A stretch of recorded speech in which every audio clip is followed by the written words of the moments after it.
नमस्ते. मी रजनी. माझ्या लाडक्या शिवराजबाज पत्रसंग्रहातील दुसरं पत्र दिनांक 12/11/2006 रोजीचं. प्रिय हृदयस्थ छकुल्यास, मला माहीत आहे तू तुझ्या आईवर खूप रुसला आहेस. तुला मी वेळ देऊ शकत नाही. मी आणि तुझे बाबा तुझ्याशी गप्पा मारत नाही.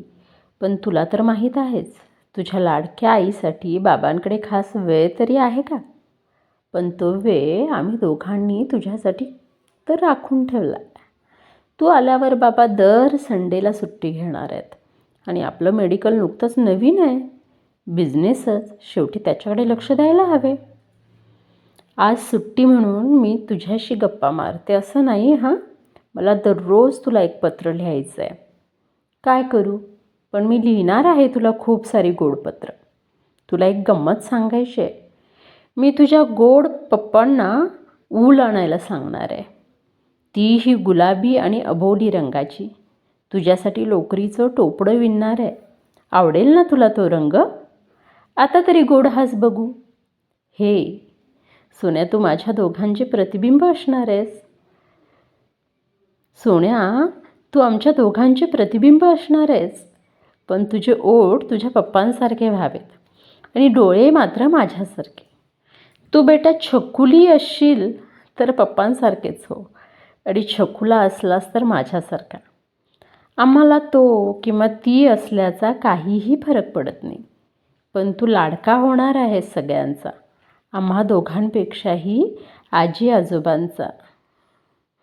आजोबांना तू डॅडी म्हणायचं आणि आजीवर माझ्यापेक्षाही खूप जास्त प्रेम करायचंस. आणि तुझ्या पप्पांवर सुद्धा माझ्यापेक्षा कितीतरी जास्त. आजी तर तुझे खूप लाड करणार आहे. तू आल्यावर तर खूप धमाल असणार आहे. म्हणूनच तुला आत्ता सांगते, तुला खूप चांगलं व्हायचं आहे, सर्व गुणसंपन्न. तू सर्वांचा आदर्श व्हावास, पण कुठल्याही गोष्टीची कधी आशा आणि अपेक्षा करू नकोस. तू असामान्य व्हावास. तुला माहिती आहे, तुझ्या आत्या तुला ठिंग्या म्हणतात आणि मावश्या तर म्हणतात तुझ्या मामाला बरं की रजनीच्या पोटी विवेकानंद किंवा रामकृष्ण परमहंस यावेत. आणि मी काय म्हणते माहिती आहे, मनीषा मावशीच्या पोटी पु ल देशपांडे आणि प्र के अत्रे यावेत. खूप हसरी आहे तुझी मावशी, तेवढीच रागीटसुद्धा. अरे तुला म्हणून सांगते, मी तिच्यावर रुसले, पण असू दे, ती लहान आहे. तुला ती कधी फोनही करत नाही. तू आल्यावर तिच्या नवीन छान छान ड्रेसवर शू आणि शी दोघीही कर आणि रागव तिच्यावर जरा. आता तू पिल्या 5 महिन्यांचा होशील, पण या 4 दिवसात तू खूप शांत शांत आहेस रे. बाबा आणि मी तुझ्यासाठी थोडा वेळ काढणार आहे. थोडा म्हणजे खूप खूप, फक्त तुझ्यासाठी. आज मी तुझ्या बाबांवर खूप रागवले. अरे रविवारचा दिवस ते स्वतःसाठी राखून ठेवतात, पण त्यातला थोडासा वेळ माझ्यासाठी नसतो.